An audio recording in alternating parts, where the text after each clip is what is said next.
Your host, and this is Fran. She is the mom of two children with special needs. I am a former special education teacher, and on Fridays, we just get together and we talk. We talk about things related to special education and having special needs, because now in the last, how many years, Fran? Show me with fingers. 2 years. Okay. In the last 2 years, Fran has become a person with special needs herself. And today, we are going to talk about the cup. This is something very beautiful, but it's also very personal to Fran, because Fran wrote this. And she wrote this in the middle of all of her recovery and kind of I really don't want to say anymore, because I don't really want to. I think if I say any more, I'm going to give some of it away. So, right. Fran, do you want to tell us how the cup came to be? Yeah, sure. I was actually in a rehab facility I had a series of concussions, and I was suffering from post-concussion syndrome, and I could not, I was there to help with physical therapy and some cognitive things. And I don't sleep well. I have a really randomly weird sleep pattern, and it continued there. There. Yeah, I'm up in the night. And anyway, but so one of the nights I was just up, and actually there had been some things happening there, and it hadn't all been roses, and it was frustrating. And one night I was just up, and this came, and I just wrote it. It just all came together in a night. Okay. So would you like to hear it? I definitely would. Please. I've heard it once before, but it's worth hearing multiple times. Oops, sorry. Did you just hear me in the background? I was trying to make sure that we were going live and forgot I had the volume up on my phone. So that's okay. I saw it over on my other monitor. Oh, okay. All right. So, I'll preface this with, we always talk about a cup being half empty or half full. Mm-hmm. And so this is what I wrote. Is the cup half empty or half full? Or the real question should be, is the cup solid or cracked? Or maybe, do you have a cup, a glass, or a mug? Anyway, why are we talking about a cup representing our lives? Isn't there something more interesting that represents our lives? So what fills this receptacle? Money, sand, sugar, water, coins. Especially at this time, you probably don't have coins. Maybe marbles. Can we fill this receptacle with multiple different things, or does it have to be homogeneous? And while we're on this, who says what has to fill it? Are they the same for each person, or does each person have their own set of parameters? Okay, now that we've covered what type of receptacle it might be and what might be found in it, who does the filling? Going forward, for continuity, we'll just call it a cup. It's also shorter than receptacle. Do you fill yourself, or does someone close to you fill your cup? Or can anybody fill your cup? So what are the rules? Who truly has access to a cup's opening? Does the owner of the cup grant permission, or are some people allowed to, permission or not? Can the owner filter out what is put in the cup, or only to decide, to some degree, who fills the cup? By the way, what happens if too much is filling the cup at the same time? Does some trickle over and run down the sides while the rest pours in? What happens if the cup is cracked? Does whatever material filling the cup fall through the cracks, or stay in if it is bigger than the breaks? So does this cracked cup get cheated out of that which runs out as quickly as it is poured in? All this talk of cracked cups has me thinking, is there a way to fix a crack? Or is the cup forever going to be cracked and damaged? What happens when there are so many cracks that nothing stays in? Can you throw that cup away and send off for a new, unbroken cup because of the unlimited warranty? What if you really like someone's cup more than yours? Can you trade cups? Or what you see is what you get? Now, how exactly does this relate to true life? Can we be simplified down to a cup? Or are we too complex to even be thought of as a cup? Maybe we are a collection of different cups. How do we get our first cup? Are we born with it, or is it given to us? Do we earn future cups, or do we inherit future cups, or are we given future cups? Maybe this is where we can earn or receive a different cup than the one we already have. Or maybe we can get the same one because we really liked it so much. Do you get cups when your other cups are full or too broken? Or do you only get cups that you can earn? What if you can't earn cups? Are you stuck with only the one you have? You know, I'm really curious about this collection of cups. You really got me thinking. Where are the cups stored that nobody's using? Are they reusable cups or one-time single-serve cups? The really big question, I would say, is whether you have to fit your cup, or can you be a witty-bitty person and have a monster-sized cup, and can you be a giant person and have such a tiny teacup? Really, I'm serious. What do you think? If your entire life was dictated by what kind and size of receptacle with which you start, think on this carefully. What would it be and why? Wow. I get teary when I hear that. And I remember getting teary and probably shedding tears the first time that I read through that, because that covers so many aspects of life. When you finished writing it, how did you feel? What was your takeaway from everything that you wrote? Well, even just now, because to be honest, I haven't read it through in a really long time. Mm-hmm. And as I was reading, I'm like, whoa, because there are so many aspects of it. Some of it speak to my childhood, and some of it speak to high school, some speak to college and young adulthood and parenting, and even, my recent where I am now in life with the abilities I have. And it's just, and then I see my children and just people I interact with. And so when I finished it that night, I was just, I thought, what am I?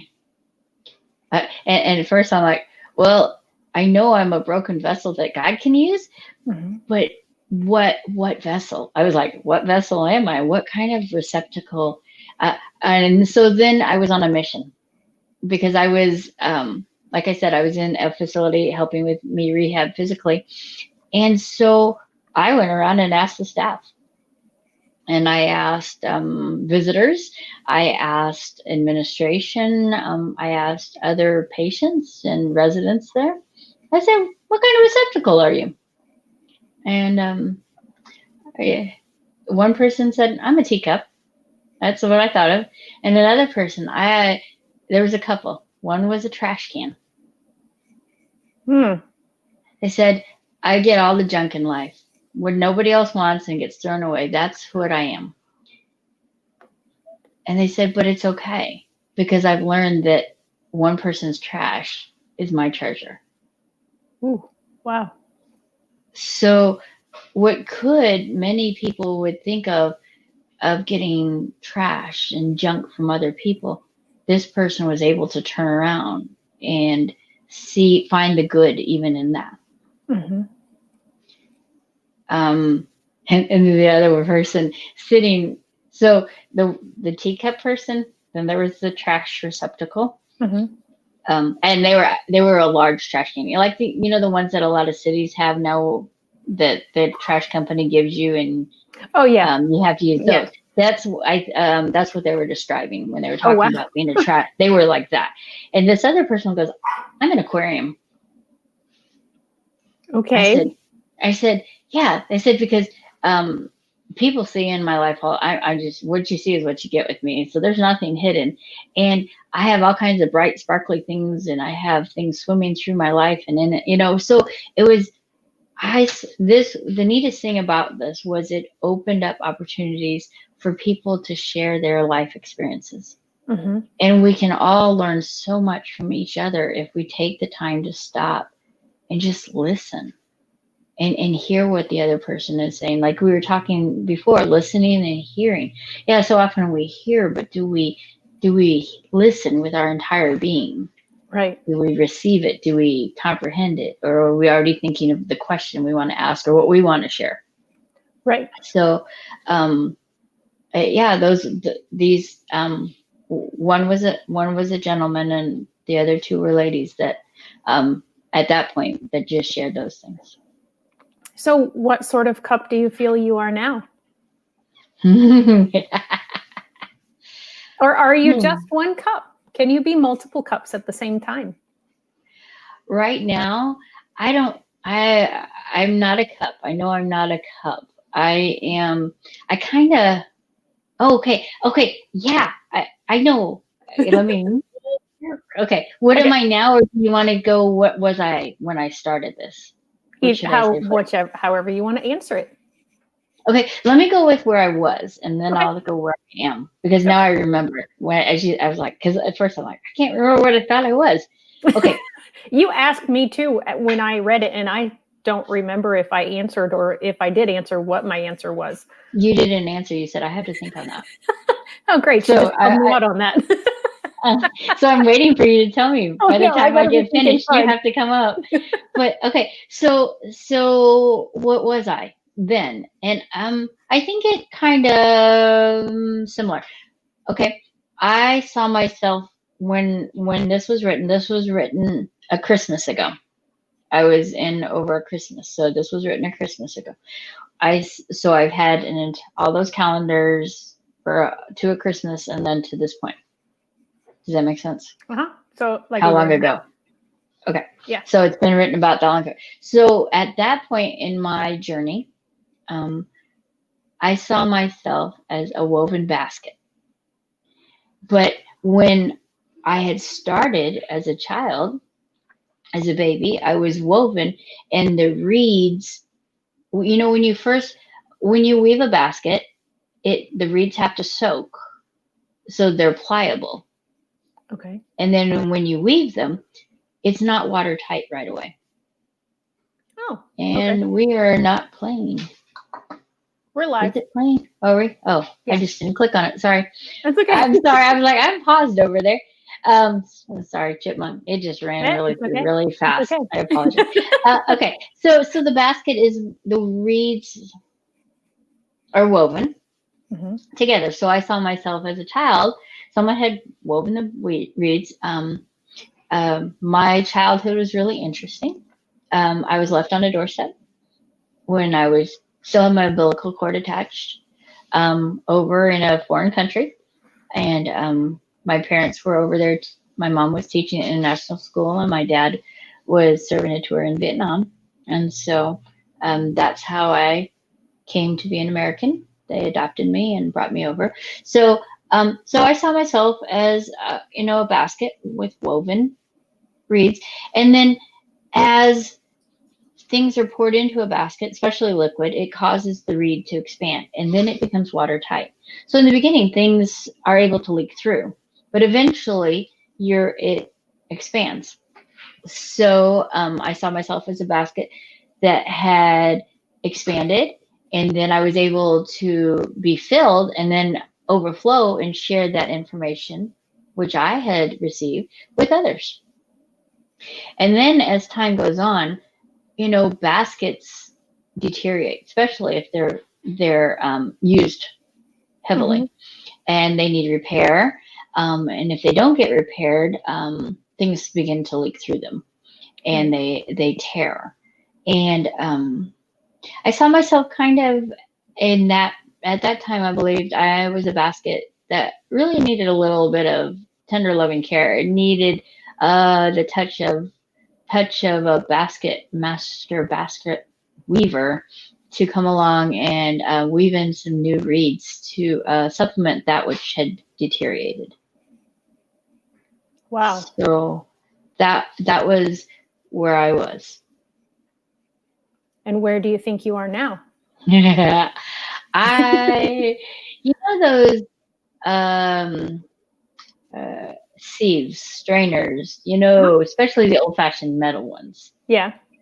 Grandma had. And yeah, I was just using one earlier, and it reminded me of it. And I really feel like that's kind of my life right now. I'm a sieve, and I'm constantly having stuff poured into me, but it is running out fast, really fast. And so I feel empty a lot of times. I feel very, I feel that I don't get much sustenance from that which is poured in because it goes out so quickly. So that's kind of the kind of receptacle that I feel at this point today. Okay.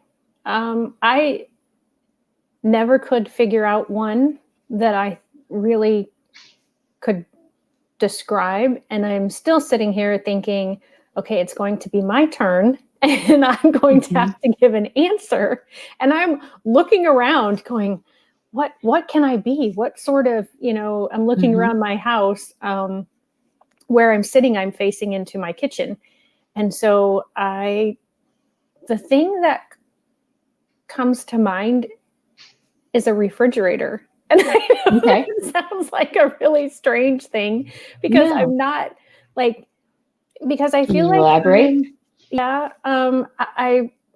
I feel like, things are put into me and I hold those things for a while. Some things I hold on for too long and they start to get rotten. Some things are put in and then they're taken out and then they're put back, because in my prayer life, I feel like it's something that I need to give to God. And so I give it to him, but then I take it back. Because somehow I think I'm better at handling stuff than God, which I know is not true. And it's not like a conscious thing where I go, give me that back. Human nature. Yeah. Yeah. We like to control that which is in our life. Yes. I tend to be cold a lot. And by that, I don't mean, at least I hope not, personality wise, but I oftentimes will sit in the house and I'll have blankets on me because I'm cold. And it doesn't matter what part of the house I'm in or what time of the year it is. I seem to always be on the cool side. But figuratively, I, even with my red hair, am able to stay cool in stressful situations. So a lot of times when things happen, I don't even really think, I just act. And, thankfully I've never been in like serious emergencies where, it literally is required for me to think quickly and act quickly. But I think about really bad times in my life or even just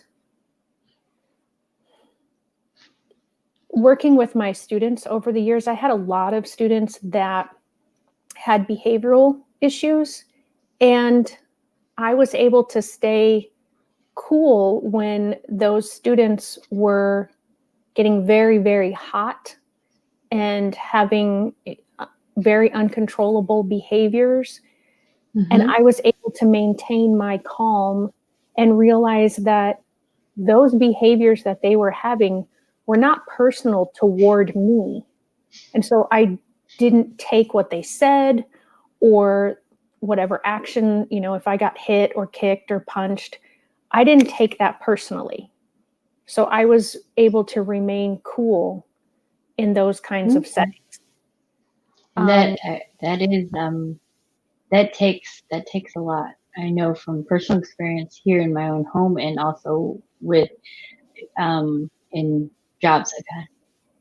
Yeah, and it does require a lot of energy, like a refrigerator requires sometimes. And I would need sometimes, to just take a rest. And I think just like a refrigerator, I've had parts of me that needed repairing over the years. My mouth. So if you want to think of a refrigerator as giving you water through the door, that seems to be the thing that has broken down the most on our refrigerator. So, sometimes I've not said the nicest things to people or about people. And so that has had to be repaired in me and worked on with God to get me to be better. And lots of people put things in me, and those things are refreshed on a fairly regular basis, just like you would put groceries in. You go to the store however often you go, and you put new things in, and you put recurring things in, your milks, your cheeses, that sort of thing. So, I get a lot of love from my family and my support system. So that would be the regular things. But occasionally, I get somebody leans on me because they have a problem, or the people that I work with now, they need someone that's going to listen to them a lot of time. And so, that would be the different things that get put in there sometimes, So yeah, I think I'm a refrigerator. I like that. And you know what I thought of as you were sharing that, and you were talking about sometimes like the water dispenser needing repair. As I'm thinking of a refrigerator, sometimes, especially the old refrigerators, the freezer needs to be defrosted occasionally. And I'm thinking, so I can see that sometimes, and that means you got to take everything out. Right. And evaluate, is it still good? Is it still bad? Because do I really need to keep this in the freezer anymore? Right. And that sometimes it allows for a fresh start. Yeah. And that could be that rest time, that I did mention with my students in the past, where if I had expended a lot of energy with them throughout a couple of hours or a whole day, sometimes I would just come home and be done. Right. So yeah, sometimes the doors on the refrigerator go days without being opened and having anything put in or taken out. And that happens too.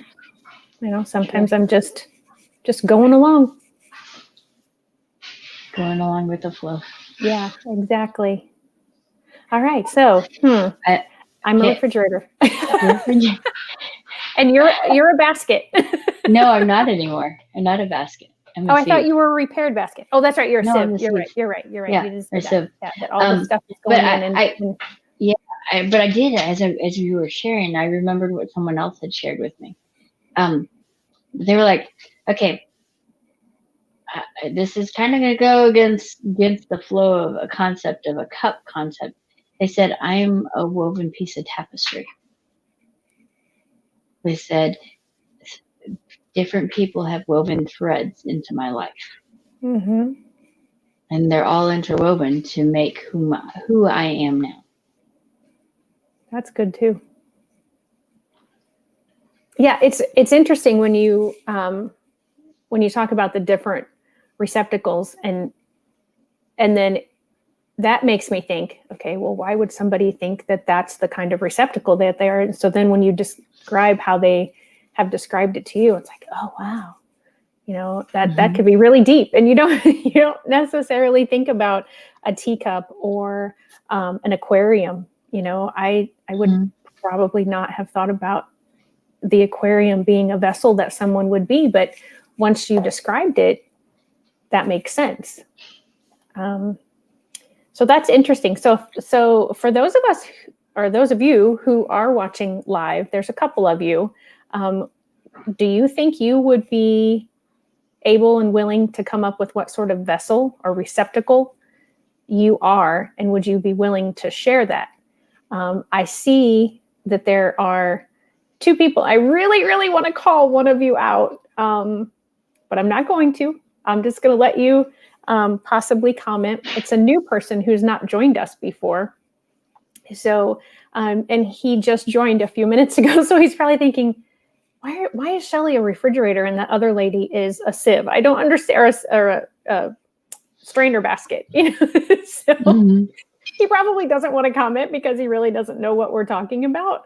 So yeah, and I think, as you said, when it comes to these receptacles, we can start off being one thing, and then do you think we could be? I mean, you've changed to one other thing, but do you think that you can be multiple different things throughout a lifetime? Yes. And I was trying to decide if I'm multiple receptacles at the moment. But today, I feel like a strainer. Recently, I feel as if it's just running out of me so fast, and there's not maybe as much going in, so I'm kind of empty-ish right now. So, but I was, as I'm looking at thinking on this, the cracked cup, is it fixable? How do you get your cups? Who decides? When you're younger, when we're younger, we really don't get to decide who gets to put what in our cup. We really don't. That's true.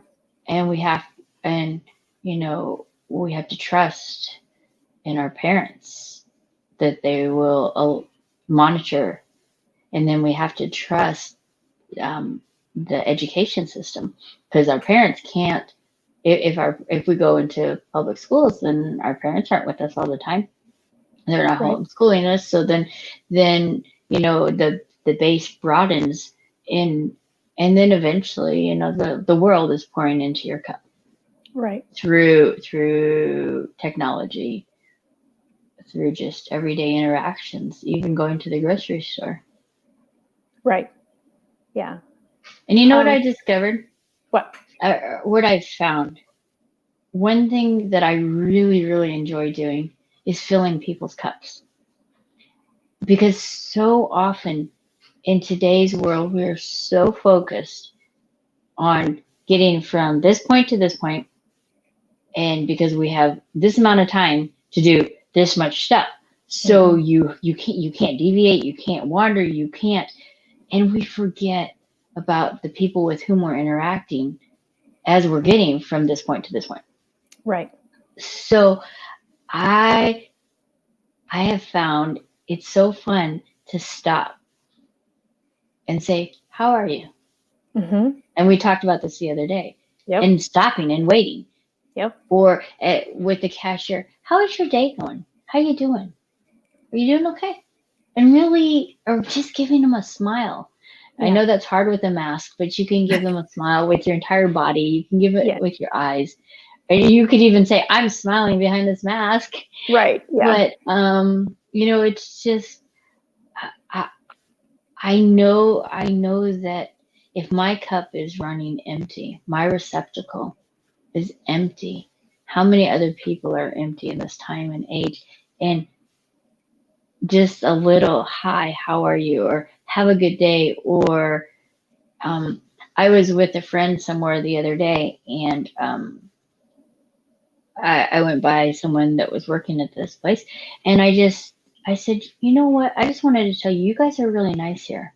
You are always, you always have good attitude, and you seem friendly with everyone you interact, and not everyone that interacts with you is friendly. But I have always seen that you guys are kind to people, and I just wanted to say I noticed that. And I would like to think that made her day and brought a bit of joy to her life. But it wasn't something false that I was saying; it was truth. It just Right. I took the time at that time just to share it. Yeah. And I mean, please don't think I'm like patting myself on the back. It's just something I found is if we would take the time to fill each other's cups with just a drop. Could you imagine if each of us put a drop into someone's cup, it would fill up. Mm-hmm. Because we all interact with somebody. Well, maybe not every day, but when we do, or are we emptying their cups? Right. That was my other takeaway was, are we filling people's cups or are we emptying their cups? And with what are we filling their cups? Yeah. And so often when our cup is low or empty, that's where our focus is. Mm-hmm. Yeah. But I have found that when my cup is low or empty, if I start feeding into someone else's cup or someone else's receptacle, suddenly mine's not so empty. And I'm not really sure, how that works. I guess if you kind of think about that, I said I was a refrigerator, the people that would take food out of the refrigerator will see that it's getting empty and they put stuff back in. So if I'm giving them that food, they're going to see, they're going to interact with me by going to the store and buying more food, or, they're going to interact with me, going back to the literal of talking with me. If I reach out to them and, I pick up the phone and I call them and I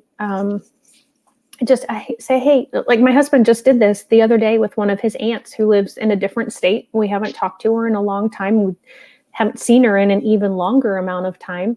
And he just called her and he said, I just wanted to say, hey, and check up on you because I haven't talked to you in a long time. Mm-hmm. And the lift in her voice, mm-hmm. in knowing that someone cared enough to pick up the phone and dial a number and wait for the phone to ring on the other side until someone picked it up. And not only did he just say in that moment, I've been thinking about you, but he'd been thinking about her for a few days. And for me personally, I think when that happens, God is putting people on our hearts because he wants us to reach out to them. And he also mm-hmm. wants to pray. Anytime I have a dream and there are people in the dream that I remember when I wake up, I say prayers for those people. Mm-hmm. And I think it's the same thing. If you have someone that's on your heart, excuse me, that you haven't seen or talked to, or even if you have, I did it with an uncle recently. I see him on a kind of a regular basis, but I actually felt that I was supposed to stop and talk to him on a particular day. And I did. And he had something on his heart that he wanted to share. And had I not mm-hmm. stopped, I wouldn't have known that that was on his heart. And then I wouldn't have been able to pray with and for him. Mm-hmm.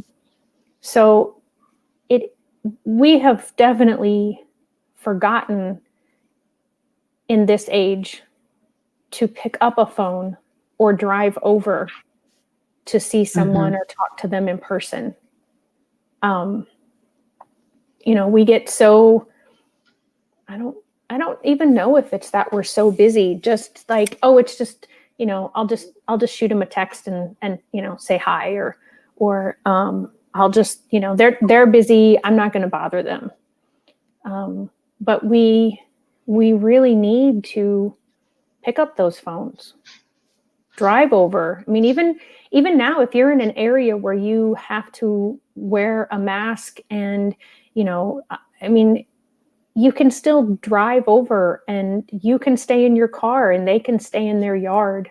In fact, I think we're doing something like that very soon. Yes, we are.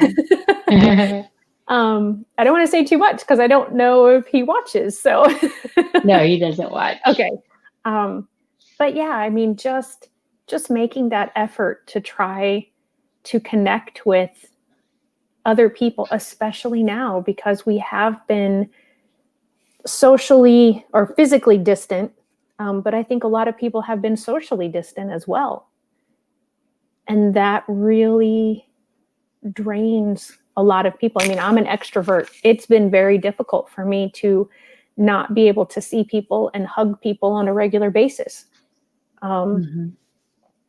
It is what it is. We have to be cognizant of other people and their concerns and worries, even if I don't necessarily have that same worry. I'm just still trying to be respectful of others by staying away. But yeah, it's and the thing that you said just a few minutes ago about, what if everybody put a drop in someone else's cup? I work with the Swing for Sydney Foundation, and that is Andre's tagline for the foundation is drop by drop, a river is formed. And it is so true. I mean, if we just, we're continuing to try to make a difference in the world and bring awareness to mental health issues and awareness to suicide prevention and ways to get about preventing and seeing signs and that sort of thing. And we've done it for a couple of years now. And someday we're going to have a river, because right now we're putting in 1 or 2 drops at a time, but it's building. And the neat thing though, even as I'm seeing, as you're saying that, I'm visualizing, and there are other people that are putting drops and so what you may have now is a stream or a creek. Well, wait, creek. I don't know. I call it a creek. It depends anyway, on what part of the country you're from. You may have a creek or a stream. You have something, but eventually, if enough creeks and streams combine, you're going to get a river. So even if not everyone's putting drops into the same place, imagine what's going to happen when they join. It's going to be like, what do they call it? The mighty Mississippi? It could be that extreme. If we could all as a society work together, if we could find a common ground and work together. And so often it's disheartening for me because we're fighting each other and we can't see that sometimes we're fighting the same battle just from a different direction. We're fighting the same thing. It's just at a different angle. And what if we were able to put all our drops together? Right. And it's interesting that you brought up the mighty Mississippi, because have you ever seen The Beginning, where the Mississippi starts? It's up in Minnesota, and Kevin and I were up there 28 years ago, around this time, 28 years ago, actually. We were up there for a friend's wedding, and the Mississippi begins somewhere. I can't remember the exact name of the town, but it was so small that we could literally step over it. Now, there is no way that I could step over it between here and Missouri. And so when I think about the few drops there in Minnesota, and then, as you said, all the little tributaries of creeks and springs and smaller rivers and whatever else, feeding that for it to become the size that it is down here, is very encouraging, because, it kind of goes back to that caterpillar turning into the butterfly. When you see it at the beginning, it's really hard if you never see the end to imagine that's what it looks like at the end. Yeah. And then, okay, to take that, so many times I'm just thinking mental health, or just even when you're, maybe not when you're rehabbing, but especially if you have a child with a different ability, you don't know what the end is. Absolutely. And it's so hard because you're like, sometimes it's like, God, throw me a bone, give me a direction, show me what the future is. But sometimes we don't have that. Sometimes we just have to trust, and we have to lean into God's plan. But sometimes it's hard. There are days, sometimes even myself, I'm like, I don't know where I don't know where even my next step, let alone the end. And so I feel kind of lost. Hold on 1 second. I gotta. She's got people in her house, so she's just reminding them that she's on live. I am so sorry about That's that. okay. No, that's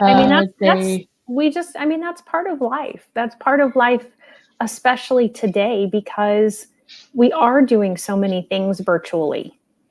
So, I didn't prep them. I was a little behind today. That's okay. And I don't know if you could hear me while you had us muted, but I did tell everyone, it's like, she's just reminding the people in her house that she's live. So okay. Yeah. But they're doing well. May I share briefly what I'm doing without going into great detail? Of course. Yeah. Okay. This is, you can share whatever you want. I know. Share. Well, okay. We've mentioned multiple times that my son lives in a group home, and he has a birthday coming up very soon, and will not be able to be with him, and that is the reason I'm struggling now. I believe, as I think of it, I tear up. But anyway, I tear up too, because I have a cousin who lives in a residential facility, and my aunt hasn't seen him either in the same amount of time. And I think about our family members in nursing homes, and I do. I think of everyone, and I know it's not just me. And so sometimes I get I feel self-absorbed when I allow myself. But so in order to make it special for him, I want it to be, because he's not going to get it, and he knows he's supposed to have a birthday. And by the way, if anybody can pretend to be Spider-Man, contact me, because he's expecting Spider-Man to call him on his birthday, and I don't have a Spider-Man. But Spider-Man calls him every year on his birthday. He stops fighting crime to call him. And I've found a Spider-Man every year. This year I haven't found a Spider-Man. So anyway. Okay. There you go. Where there's a call out. If you can do a Spider-Man voice, I don't know. Spider-Man voice. We need you. And he's not really particular. My son Luke is not particular about it. He just knows Spider-Man calls him, and he's now asking every phone call, when Spider-Man call on my birthday. And so, but he knows his birthday's happening, so it's kind of mission critical now. But anyway, so we're gonna have a parade. So this morning, and that was why I think I was a little, my brain fried at about the time I was supposed to be on, we ran to find things to decorate cars and to decorate his yard, because I can't decorate, and I can't throw him a party, and I can't hug him. So the only way I know as to be the receptacle that my son needs. And you know what? Maybe that means I am a different receptacle in that instance. I want to flood him like a tsunami. I want to open the floodgates. So maybe right now I'm like this massive reservoir that's like trying to stockpile a bunch of stuff. Because my plan is to open the floodgates and just let it flood him. And we're going to have a parade. I made an event. I was just like, I threw it out there because I'm actually I know it's probably weird being on Facebook Live to think that I'm a private person, but in the past I had kept most, my life, what happened in my home was private. Mm-hmm. But I've realized that my testimony can give hope and courage to other people. And if that means sharing the pains and the struggles, then for them to see the hope, I'm willing to do that. Yeah. So I want to flood Luke. So maybe I'm a reservoir for in that aspect. So maybe I'm a different thing. So we're going to have a parade for him. I'm hoping some people show up. I don't know if anyone will, honestly, but it's okay. But we're going to decorate his yard. Okay. So we're gonna decorate his yard. We went to a store and bought balloons so people can tie them on their cars. We bought streamers. I got all kinds of stuff if people want to decorate their cars. And Allie has volunteered to help decorate his yard. We're gonna run early in the morning on his actual birthday, because the parade's not his actual birthday. And, okay. And decorate his yard so that it's the only way I know how to show my love to him at this point. Yeah. So. I can't, I mean, like we said, when you started that, you were tearing up, I was tearing up, but I can't imagine how much deeper the sadness is that you feel, because he is literally a part of you. I feel sad because I know about that connection and what that connection does for people. But I don't have a person that I haven't been able to connect with in that manner. And when you call Luke on the phone, it's not the same. There's something about seeing someone in person. Now, I know that we're not allowed to get out and hug him that day, but there is just something about putting your eyes on that person that you have been speaking to. You can roll your windows down and wave. And I believe some people are planning on depositing something for him. We're working on the details of how to make sure it gets from vehicle to somewhere, and we don't break any rules, because I don't want to not even be able to drive up like I normally do in the middle of the road, and he stands on the sidewalk, and that's how he and I have been visiting. And I don't want to lose that. So I'm going to follow the rules to we're working out those details. But yeah, you're right. There is something about seeing somebody. I saw someone on Facebook had posted, they were sitting on the sidewalk in a chair, and someone was on their porch visiting because they weren't able to get out, but they got a visit in. I think it's time for us to be creative, Cups, to be creative in the way we reach out, because there are so many people that are lonely right now, and mental illness is running rampant right now. I saw some figures that suicide is up in astronomical amounts right now, because people don't have hope. Right. Yeah. And I don't know if the founder of Swing for Sydney is watching anymore. He was watching earlier, but just like those rivers that feed into the mighty Mississippi, sometimes there's a drought, and there's not as much being poured in as there normally would be. And right now I feel like we're kind of in that type of situation, because events have had to be canceled. Visiting people has been, we've had to alter that or not do it at all. And, we are hoping to have a walk in October. But mental health awareness is something that has to be ongoing. And we have to remember, and again, like we talked about earlier, we have to reach out and chat with people. These kinds of things are great. Not that anybody has to has to go live, but if you use, there's different platforms that you can video chat with people. And even though it's still not the same, I feel like one level higher than just talking to the person on the phone. Because And you I feel can like, see their face. yeah, and you can see reactions on their face. Or And their I feel like whole talking body. on the phone is a level above texting or emailing. Mhm. You know, those are all ways to communicate, but there are higher levels, I think. So what I'm hearing you say though is if all you can do is text somebody, but if you can take it to the next step, maybe occasionally take it to that next step. Yeah. Yep. Absolutely. Yep. I think that's very good. So Go ahead. oh, sorry. Go ahead. What were you gonna say?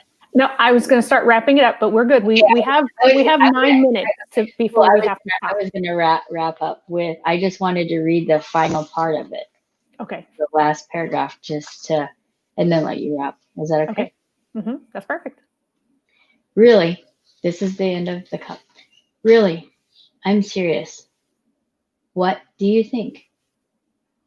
If your entire life was dictated by what kind and size of receptacle with which you start, think on this carefully. What would it be and why?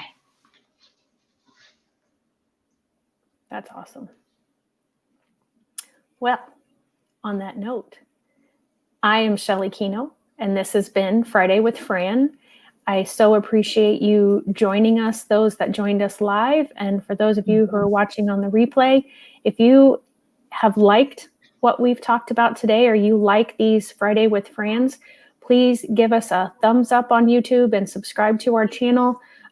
Give us a like on Facebook if that's where you're watching it, or wherever you happen to view this, because we want to continue doing these things, and we'll probably continue even if nobody is listening and it's just her and I. But it would be better if we had enjoyed a little bit more, if we knew that, that other people were gaining something from our talks. So Tuesday, I will be doing #NoLimits, same time, same channel, 1:00 Central Time. And I will be speaking with an entrepreneur, another fellow master IEP coach. And she grew up with a specific learning disability, and she has become a special education teacher. And so I had originally had someone else planned, but we had to do some rescheduling. So I think I had promoted that I was going to be talking to Katie and Rachel, who Fran knows. Right, yeah. But I needed to move them because the person that I'm going to talk to, Shay, needed to have an earlier date than what I had available. So Katie and Rachel were nice enough to reschedule. So they will be on September 8th, I think is the date that I have assigned them.